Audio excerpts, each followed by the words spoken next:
Solving polynomial equations with various methods. This video is going to go through several examples of finding the zeros of polynomial equations. But before we jump into that, we're going to look at some prerequisite knowledge that we should have that's going to help us out in finding these solution sets. So the first of which is the fundamental theorem of algebra. The fundamental theorem of algebra tells us a degree n polynomial, so let's say we have some polynomial p of variable x, and let's say its term of highest degree is of power n, and it may have additional terms, but this theorem is telling us that the number of zeros that we should find for this given polynomial should be n complex zeros. So for degree n polynomials, we expect n complex zeros. Now, what a complex number is a number in the form a plus bi. So there are two parts to the complex number. We have our real part designated by this variable a. So this is going to be some real number. And then we have bi, which is going to be our imaginary part. So we're going to keep that in mind when we find our solution. So let's say we have a degree 5 polynomial. We're going to expect to find 5 solutions in the end. And something else that could be true as well is we could have zeros that are repeated. So let's say we're going to be looking for 4 solutions. Maybe all 4 solutions are 2. So although it's repeated 4 times, we're going to count that as 4 separate zeros. So we'll keep implied the multiplicity of the zeros is taken into account when we're looking for these n complex zeros. The second thing to consider is our conjugate root theorem. Our conjugate root theorem tells us that imaginary and irrational solutions come in conjugate pairs. So if we find a solution in the form a plus bi, being an imaginary solution, then we expect a minus bi to also be a solution, being its conjugate due to this theorem. If we have a solution in the form a plus b root c, being our irrational number, so c not being a perfect square, then we expect a minus b root c, its conjugate, to also be a solution. Knowing this fact is going to help us out when whether or not to use certain methods and things to be aware of when we're solving and looking for those n complex zeros. So that's our second theorem we should be aware of in addition to the fundamental theorem of algebra. So we know complex numbers with an imaginary part and irrational solutions are going to come in conjugate pairs, but what about just standalone rational solutions? So those don't necessarily come in pairs, meaning if we find a solution x equals 3, it's not necessarily true that, say, negative 3, that's not even a conjugate of 3 anyway, but that's not going to be necessarily a solution as well. So how do we identify when we're going to have rational solutions, or when we expect there to be one at the very least?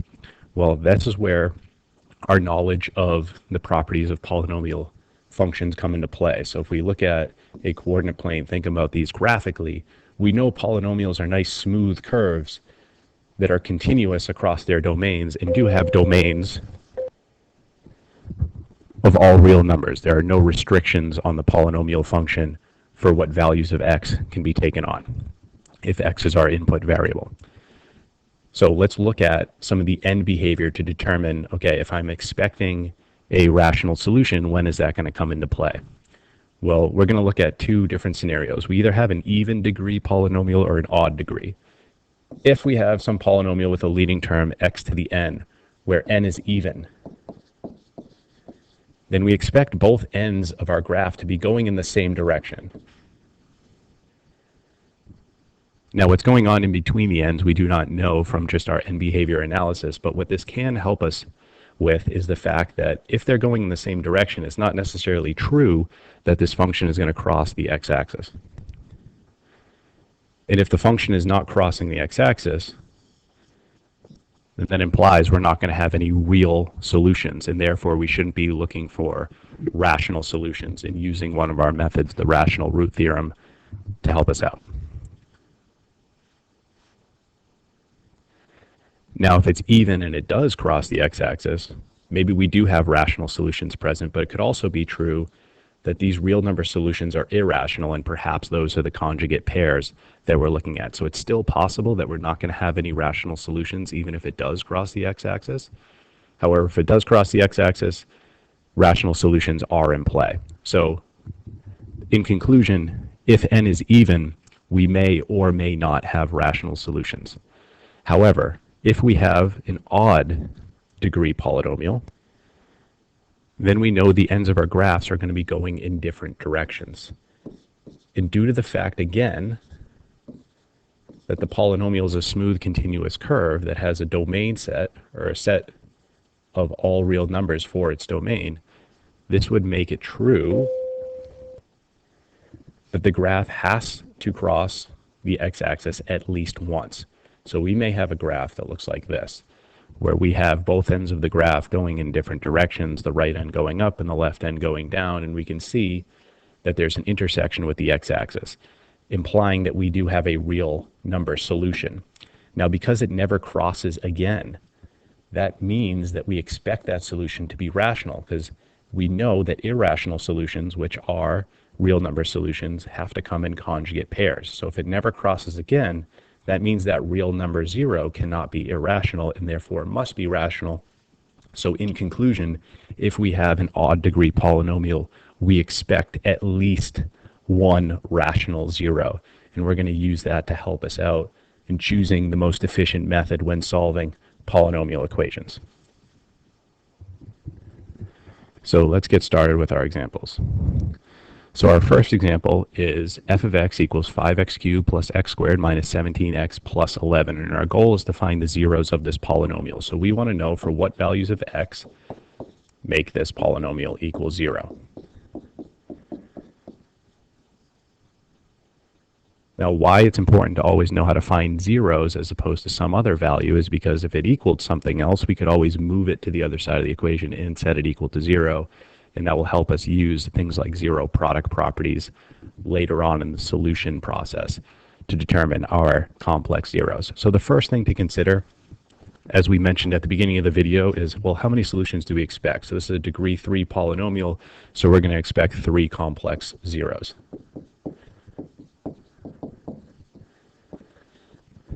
Now, because it's also odd, we expect to find at least one of them to be rational. Now, it could be true that more than one is rational, but at least one.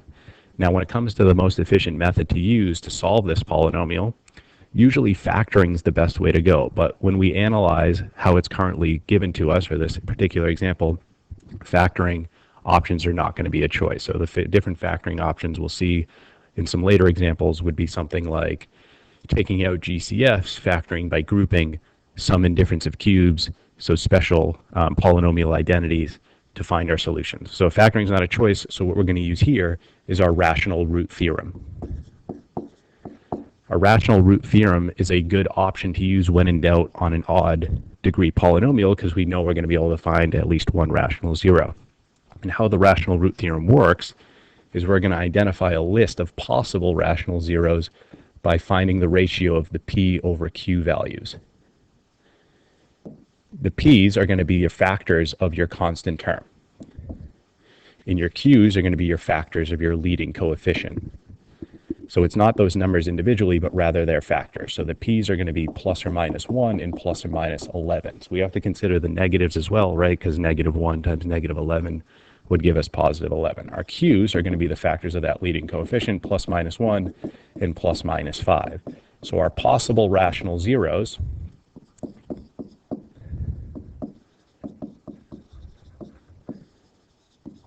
are going to be generated from this list of p divided by q. So 1 divided by 1 is plus minus 1, plus minus 1/5, and then plus minus 11 and plus minus 11/5. So these are not the solutions. As you can see, we have 8 numbers here, and we only expect 3 complex zeros. But of this list of 8, at least one of these is definitely a solution. Now, how do we check if it's a solution? We're going to actually have to take these 8 numbers, or you don't have to check all 8, but at least one of them, plug it into the equation and see if it gives 0. So usually start by something that's easier to work with, like the plus minus 1. And if we plug in 1,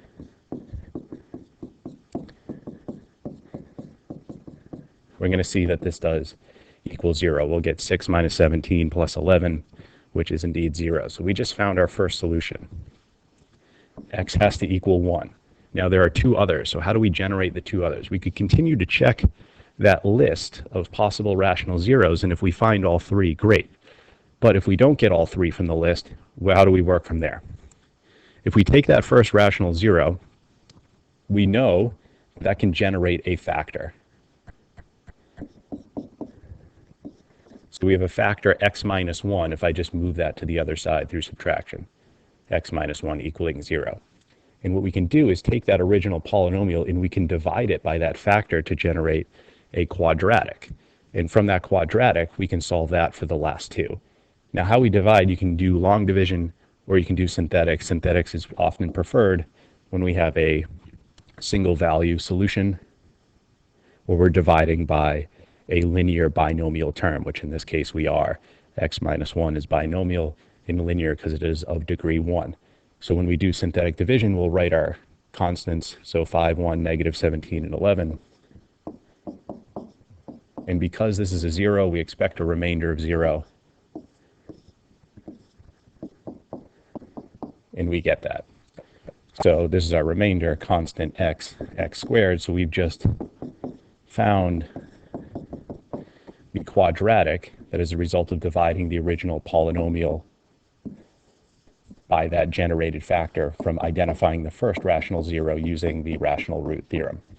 So this product I have here is the same as the original polynomial, just now in a factored form that I got as a result of doing division. So we have our first 0 from that first factor, x minus 1, and we know how to solve quadratics. So we're going to solve this quadratic to find our additional two zeros. How we find that quadratic solution could be quadratic formula, completing the square, or factoring. In this case, we're going to check factoring. In this case, we'll have to do a split in the middle. So 5 times negative 11 is negative 55. Is there a factor combo that multiplies to negative 55 and adds to 6? And through some thought, we'll get these two numbers so we can split the middle. If we couldn't find a factor combo, we're going to have to resort to quadratic formula or completing the square. In this case, quadratic formula preferred. But because we could find a factor pair, we do know it's factorable. Take out a GCF.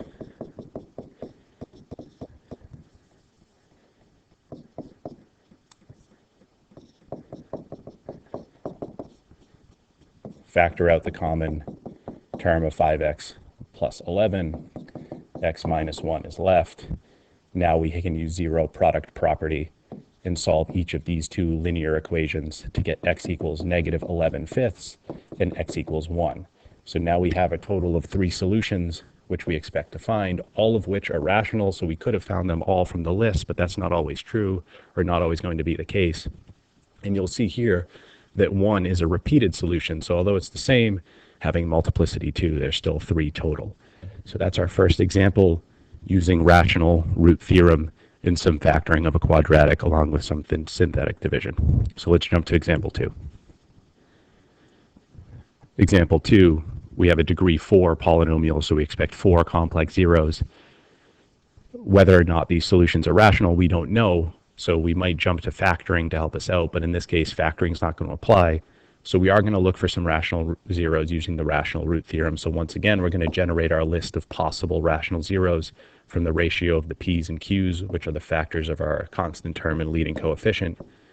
So in this case, negative 3. So we're going to have plus minus 1 and plus minus 3.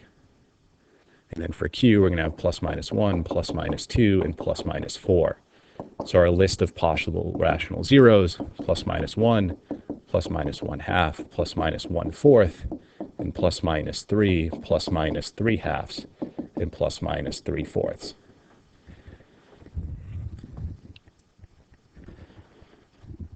Now, a natural question to ask when we generate this list, because factoring wasn't available to us, and we have to use this rational root theorem, how many rational zeros should we be on the lookout for? Well, again, if we can find all 4 solutions from this list, great. But again, that's not always going to be the case. So how many should we be on the lookout for? We want enough rational zeros to take that initial polynomial and reduce it down to a quadratic, because we have methods to find solutions to quadratic equations. So in this case, how do we reduce it down to a quadratic? Well, we'll need to divide however many times necessary to take that degree of the initial polynomial and get it down to 2. So if it's degree 4, we have to divide twice by these linear terms to get down to a quadratic. So in conclusion, degree n polynomial, we want to find n minus 2 rational zeros from our p over q list to be able to reduce it down to a quadratic. So if it's degree 5, we want 3 rational zeros from the list if this is the method we have to resort to. So from this list, I want to find 2. And to save ourselves some time, when you search this list, you're going to find that x equals 1 and x equals 1/2 are 2 solutions, and the only 2 that you would find from this list, meaning the other 2 have to be irrational or imaginary. So now, how do we reduce down? We're going to use synthetic. So we have, it doesn't matter which one we start with, but let's take x equals 1. So our terms or our coefficients in the problem are the following values. We're going to perform synthetic division.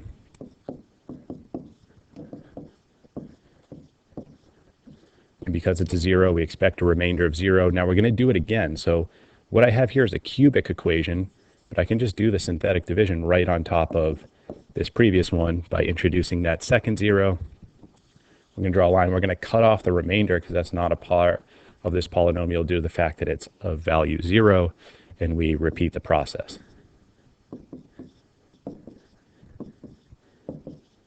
And we got 0 again, which is what we expect. So now what's left over?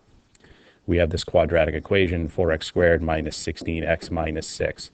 So if we want to write our polynomial in factored form, we would see something like this, where we have these 2 linear binomial terms that were generated from the zeros that were from that rational list.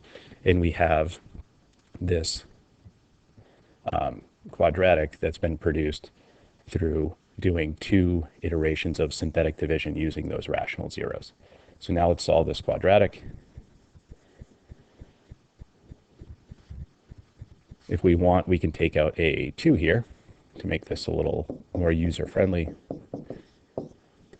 Now from here, we might look to factor this. So we want to know when does this equal 0. So this 2 is not going to matter in this case. I can divide both sides by 2. So we're left with 2x squared minus 8x minus 3. And if we look to factor, we're going to get negative 6.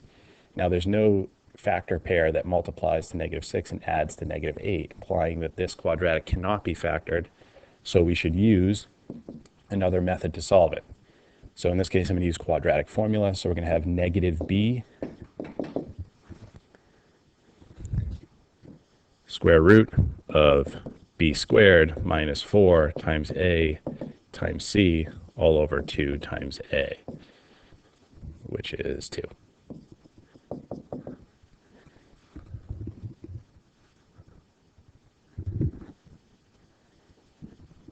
So I've got things cleaned up. That square root's not a perfect square, so again, that confirms that we don't have rational solutions and therefore it couldn't be factored. So we're going to simplify that square root, which is going to be 2 root 22 over 4, and then we're going to reduce all those values that are not in the square root by a factor of 2 because we can, so 4 plus or minus root 22 over 2. And here are 2 irrational solutions, and you can see that they're coming in that conjugate pair. So just to show you, we have 4/2 or 2 if you want to show it like that. Maybe I'll just put it all over 1. So, and then it's conjugate pair. So we have 2 solutions there along with 1 and 1/2. So here are the 4 solutions that we were on the lookout for given that degree 4 polynomial. So the first 2 were found with rational root theorem.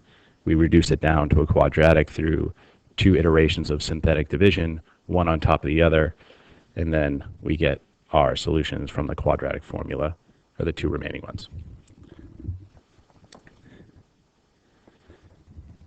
So those first 2 examples were using rational root theorem, and now the rest of the examples we're going to try to use some more efficient methods showcasing some factoring techniques so we can avoid using that long process of generating a list of potential rational zeros, checking that list, using synthetic division, solving the quadratic. It's a pretty long process, and the longer the process, the more prone to error we are. So here, what other techniques do we have to solve polynomials if they're present? So once again, we have an even degree. We could generate some list of potential rational zeros if we want, but maybe you recognize that we could take out an x from the start. So we do that, and we're going to get 25x cubed plus 10x squared plus 20x plus 8. Now, that's going to give us our first zero, but we're going to fully factor this and identify all the zeros at the end. Now, with this cubic that's left, one thing to look out for on a cubic is, can we do a factor by grouping? And that will be true as long as it's in standard form, meaning the degrees are in descending order. These coefficients, the first two coefficients and the last two coefficients, have the same ratio. So if that's true, we should be able to do a factoring by grouping. So what I mean by that is, if I do 25 over 10, the first two coefficients, and 20 over 8, is that the same ratio? So here we're going to get 5 over 2, and there we're going to get 5 over 2. Therefore, we should be able to do factoring by grouping. So common ratio amongst the first two and last two coefficients in the polynomial, can we do factoring by grouping? Again, as long as it's in standard form.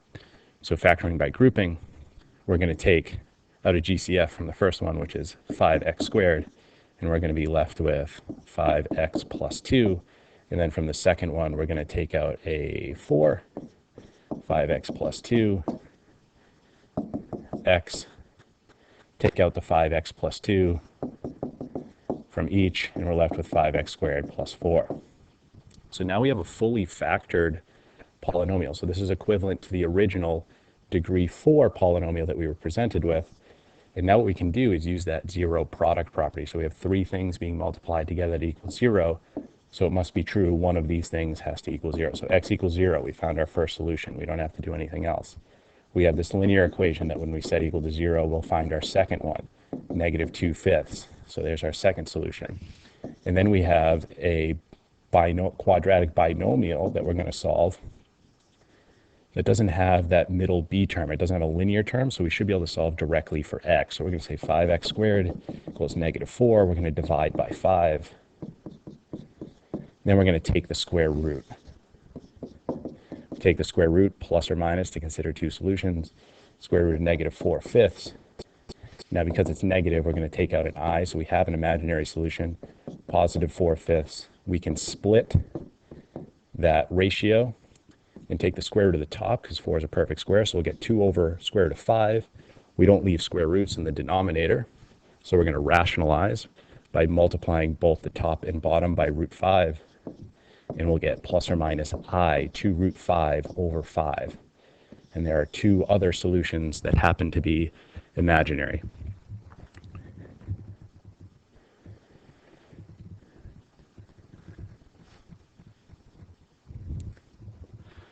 Our next example is going to be using a similar technique. So just to reiterate how this works, we look at our polynomial, and maybe the first thing you notice is it has a GCF, so we take out an x. Now what's left over is we have a cubic equation, and then you look to see, well, can I do grouping? Because there's an even number of terms. That's a good thing to look out for as well. And then do we have common ratios between the first two and the last two? So 10 over 8, is that the same as negative 25 over negative 20? And yes, it is. So both of these are going to reduce to 5/4. So because we have a common ratio and it's in standard form, no terms have been skipped. That's important too. So 3, 2, 1, 0 in terms of degree of those terms. We should be able to do grouping here. So we're going to take out a GCF from the first two. That's going to be 2x squared. We're going to get 5x plus 4, and we're going to take out a GCF from the second group, making sure that the parenthesis that is left over, or the terms that are left over, match that 5x plus 4 from the first grouping. So we're going to take out a negative 5. We're going to get 5x plus 4. So because they match, we're feeling confident about this chosen method. And we're going to take out that common 5x plus 4 from both groups. And what's left is 2x squared minus 5. We have a factored polynomial, zero product property. Again, x equals 0. There's a solution. We set that equal to 0. We'll get x equals negative 4/5. There's a second solution. And then similar to what we did on the last problem, we have a binomial quadratic here with no linear terms. So we're just going to solve directly for x. We're going to take the square root of both sides, plus minus to consider both possibilities. Now, neither of these are perfect squares, but we still have to rationalize. So we're going to say x equals plus or minus root 5 over square root of 2. We multiply top and bottom by square root of 2. And we're going to get plus minus square root of 10 over 2. Two solutions here, both of which are irrational, so we don't have imaginary solutions this time. But once again, an example, could we have used rational root theorem? Yes, we would have been able to find these first two zeros as a result of producing that P over Q list of possible rational zeros, but we would have been missing another two, and we would not have been able to find them through that list. But if we were to do synthetic division, reduce it to a quadratic, we should have been able to find those other two. But as you'll see, this is a nice quick method if you're cognizant of looking for these factoring techniques to use. So do you know how to do grouping? Do you know the GCF? Groupings available, even number of terms, common ratios, no missing terms either, and we were able to get all four solutions. A new factoring technique we'll look at is going to be appearing in this problem. So we have negative 8x to the fourth plus 125x. We should see that we have a common value here of x. I'm going to take out a negative x just to change the signs, keeping that leading coefficient positive. Now what's left here is we have a difference of two perfect cubes. So if we know our polynomial identities, a difference of cubes, we can see that perfect cube minus perfect cube. So a reminder, if we have a cubed minus b cubed, something in this form, we can factor it into a minus b, a squared plus ab plus b squared. So that will give us a linear term able to solve, and then we'll have a quadratic polynomial that we could solve there too, and we expect four solutions. We already have one of them from that x that we removed, so that should give us our remaining three. So to figure out what a and b are, you just take the cube root of these things being subtracted. So our a is going to be 2x, and our b is going to be 5. Now the sign is going to take care of itself. Okay, so we don't have to think of that second term as negative 125. You can see that these signs in this factored format are all going to be taken care of. So it's just a polynomial identity you'll just have to know, and something you should have learned in an Algebra 2 class. So we're going to have 2x minus 5, just plugging into this identity over here. And we're going to have a squared, which is going to be 4x squared, plus a times b, which is 10x, and then plus b squared, which is 25.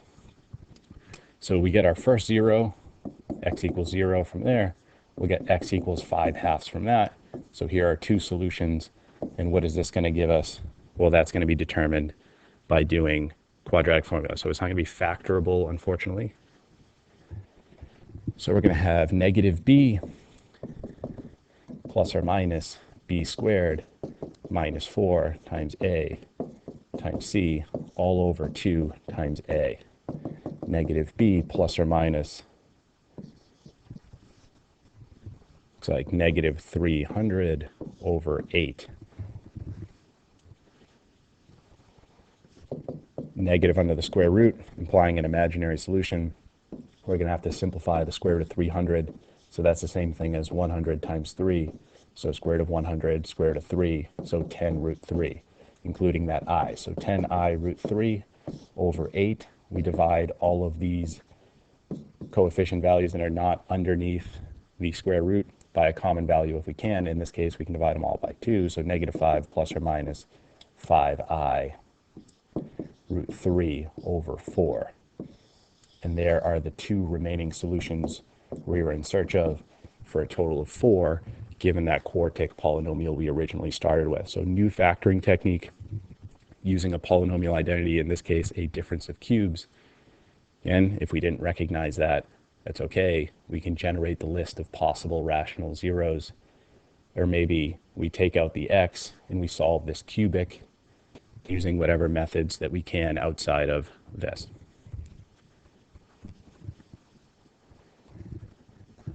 Now, method 6 is another factoring technique, and what you should immediately recognize is kind of similar to something of this format.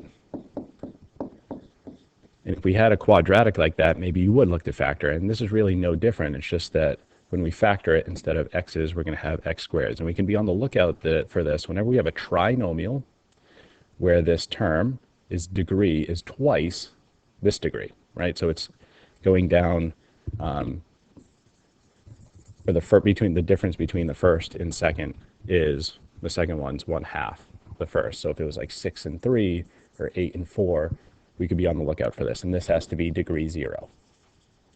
And we could think of this, if you want to make a substitution, we could say like u is equal to x squared to get it in a familiar format, meaning I could rewrite this as this and then just back substitute after, if that's a more visually appealing way to approach this. So to look to factor this, again, maybe we try to do that because we're recognizing this format. We multiply the first and last term, so the a times the c, we get 180. Is there a factor combo that adds to 27 and multiplies to 180? And through some thought, there is 12 and 15, implying we should be able to factor this using that split the middle technique. Again, the middle split doesn't matter. Now we have a grouping problem, and you'll see that the ratio between the first two and the last two is the same. It's both 3/4, meaning we're on the right track. So if I take out a 3u, I'm going to get 3u plus 4. And if I take out a 5, we're going to get 3u plus 4. Pull out that 3u plus 4, 3u plus 5. Now at this point, we want to back substitute. U is x squared, so 3x squared plus 4, 3x squared plus 5. Now we have a factored format for our original polynomial zero product property. We're going to set these equal to 0, and we're going to solve these in a similar approach to how we've done in some of these previous examples. We can solve directly for x.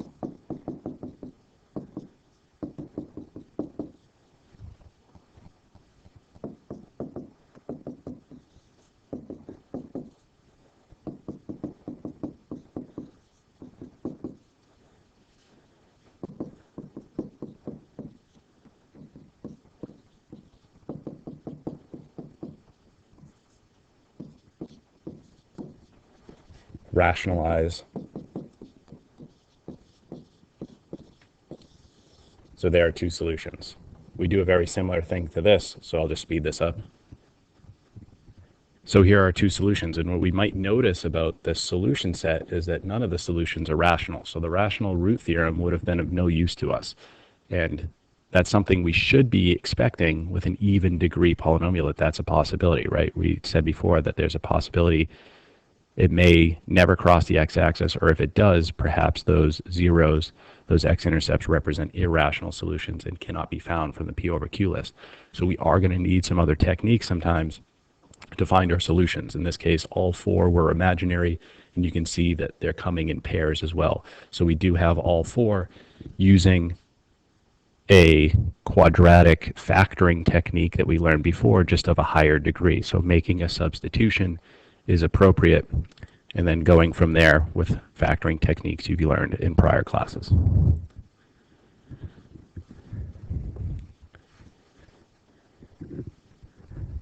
Example 7 is going to be a similar approach, but we're 1 degree higher. So if I take out an x, we're going to have 12x to the 4th minus 23x squared plus 5. And now what's left in that parentheses is similar to before. So let's be on the lookout for a factoring method here for this quartic polynomial that we have to find 4 solutions from. So we're going to get our first of the 5 from that x by setting it equal to 0. That's going to be a rational solution. But what about the other 4? So can it be factored? Well, 12 times 5 is 60. And is there a factor pair that multiplies to 60 and adds to negative 23? We're going to get negative 20 and negative 3. So we can make that split.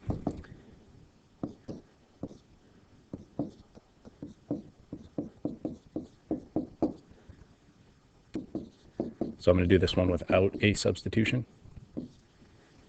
Now we have a grouping problem. We can see the ratio of the first 2 and the last 2 is negative 3/5, or sorry, just 3/5. Or no, negative 3/5, yes. So I take out a GCF, I'm going to get, let's see, 4x squared we're going to take out. So then we're going to have 3x squared minus 5. And we just have to take out a negative 1. 3x squared minus 5, parentheses match, that's good. We're going to take out that 3x squared minus 5, and what's left behind is 4x squared minus 1. Fully factored, zero product property. We're going to set these all equal to 0, x equals 0, there's one solution. We're going to set this equal to 0 and solve that, and we're going to set this equal to 0 and solve this. Again, we have quadratics with no linear terms, so we should be able to solve directly for x. So at this point, I think you get the point, so we'll speed this up and give you the solution. So in this case, 3 rational solutions. So we have plus or minus 1/2 and 0 as our rational solutions, and then we have a pair, a conjugate pair of irrational solutions. So we have a total of 5 there, which is what we expect. And to conclude this video, we're going to take a look at an example where, okay, if we have a polynomial equation where we have 1, 0 given to us, can we find the remaining 0? So they're telling us that x equals -2 plus 3i. We know degree 5, we should have a total of 5 solutions. And we also know that imaginary solutions are going to come in conjugate pairs. So immediately I'm going to be able to find a second solution. So now I have 2 out of the 5. So how do I get the other 3? Well, we could divide synthetically using these imaginaries. We could generate a list of factors and use long division. I'm going to show you both techniques, and you can choose which one you prefer. Doing 2 iterations of synthetic to reduce it to a cubic and work from there. Actually, we can find a third one right now. Maybe we noticed, I didn't notice this initially, but all these terms have an x in them, so we can take out an x, and that will give us another one, x equals 0. So now we have 3, and the polynomial that we're going to be working with to find the remaining 2, or sorry, yes, so after I take out the x,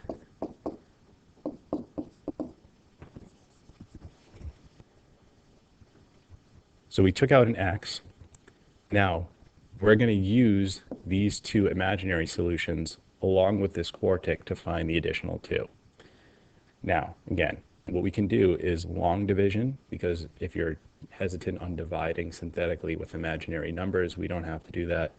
What I mean by using long division is you can generate those factors by moving that imaginary number to the other side of the equation. So x plus 2 minus 3i and x plus 2 plus 3i.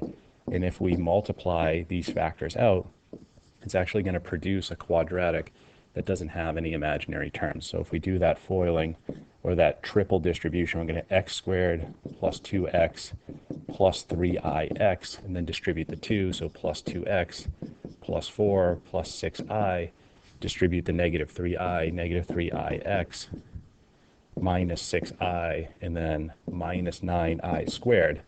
And we'll see that the 3ix's cancel, and so do the 6i's. As a reminder, when we have I squared, that's -1, so this is technically a plus 9. And now we have x squared plus 4x plus 13 as a quadratic that we can use to do long division on this quartic. That will reduce it down to a quadratic. So I'm going to do that, and then I'll go back to how you would do it synthetically if that's something you're interested in. So we'll find the solutions this way, and then I'll just show the synthetic part. I won't take it after that point. So we have x squared plus 4x plus 13, and we're going to do some long division. So we haven't done this yet, so this is a good refresher if you need to use it.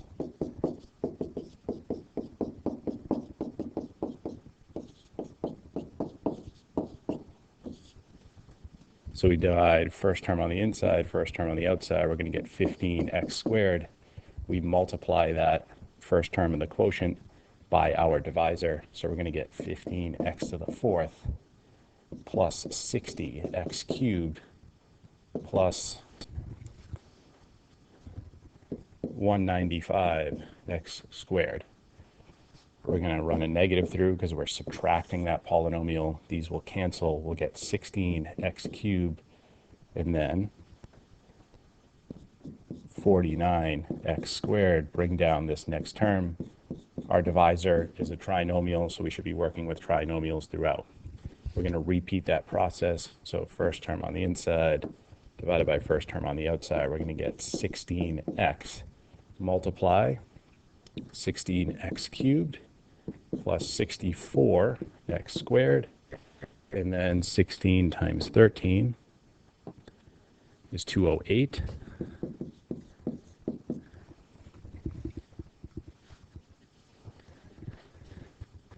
Run a negative through, cancels. We're going to get negative 15x squared, and then it looks like minus 60x minus 195. Divide first term on the inside by first term on the outside. I'm going to get minus 15.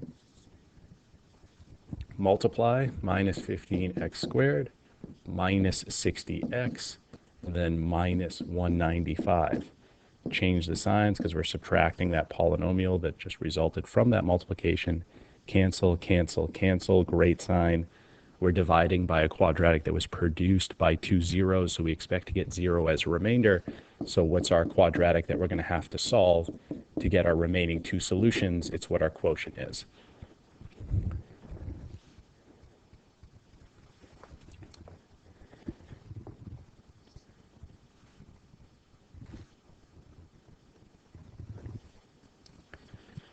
Solving the quadratic 15x squared plus 16x minus 15 using a factoring method in this case will reveal our final two solutions of negative 5/3 and 3/5. So with those two solutions in combination with the initial two imaginary solutions, the first of which was given, the second which was found using our knowledge of the conjugate root theorem, and that first rational zero of 0 was found by just removing the GCF of x, gave us our 5 desired solutions. So before moving on to the final example, I just want to show you what it would look like if you had chosen to do synthetic division with the imaginary solutions instead of doing long division. Okay, so we have our first imaginary solution in the box. We have our coefficients written. There's no placeholders necessary. So we're going to drop the first one, and we multiply as we traditionally would, but we're just going to be using an imaginary number in our computations. So we're going to get negative 30 plus 45i. And now when we add these, we're just going to add, there's no imaginary part on the 76, so we just combine our real number parts. So we're going to get 46 plus 45i.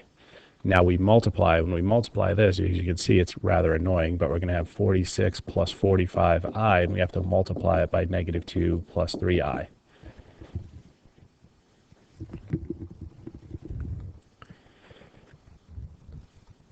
$138i minus 90i plus 135i squared. After that double distribution, we combine our like terms and recognize that I squared is negative 1, and we'll get negative 227 plus 48i.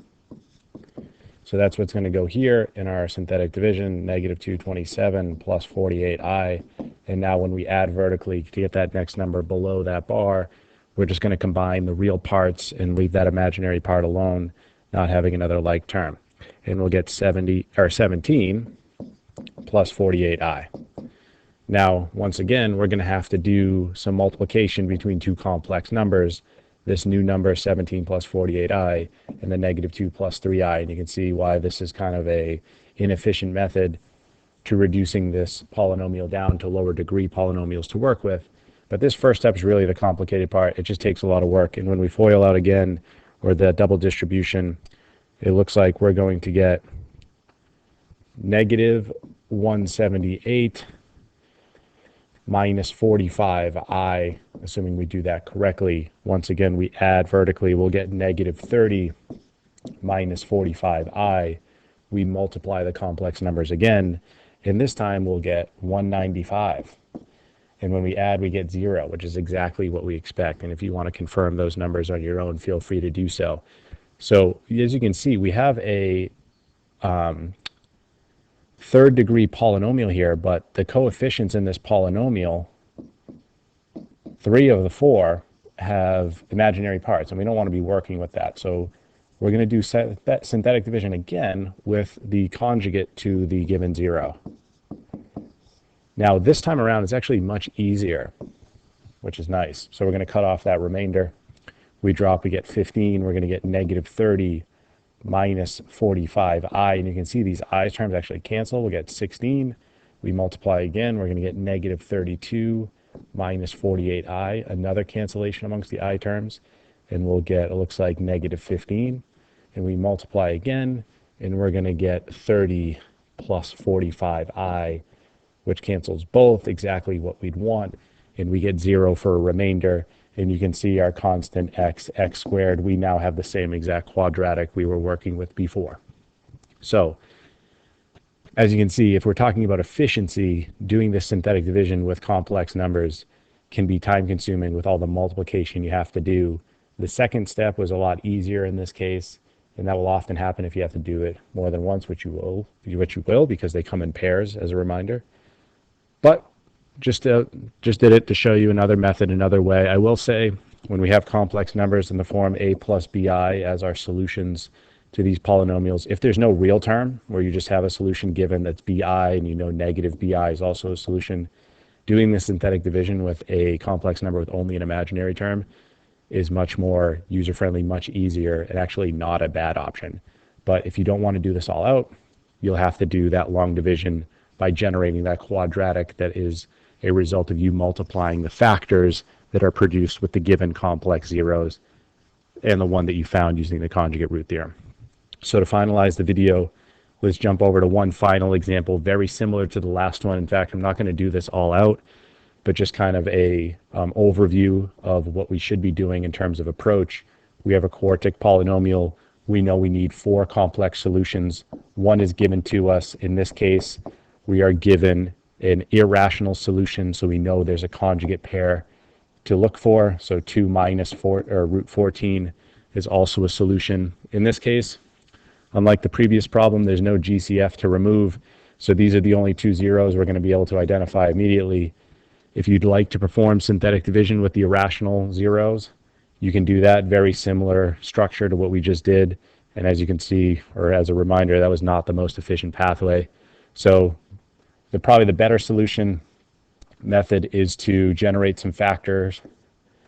So we're going to x minus 2 minus root 14, x minus 2 plus root 14, and we're going to multiply these out to get a quadratic to then do long division for. So I will multiply it out just to show you the quadratic. We'll go through the long division once more, and then whatever quadratic that is left, I'll let you solve that. I'll just write the answers on the screen. So multiplication-wise, distribute the x, we'll get x squared minus 2x plus x root 14.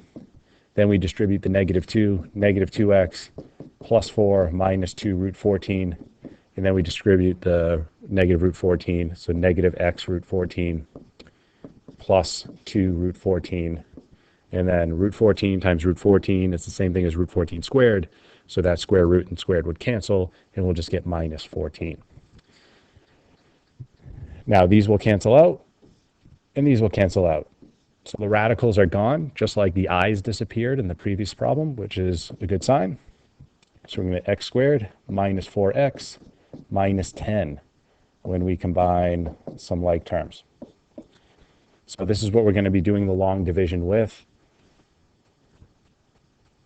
And actually, I will leave that up to you, and I'll write down the solutions to this problem.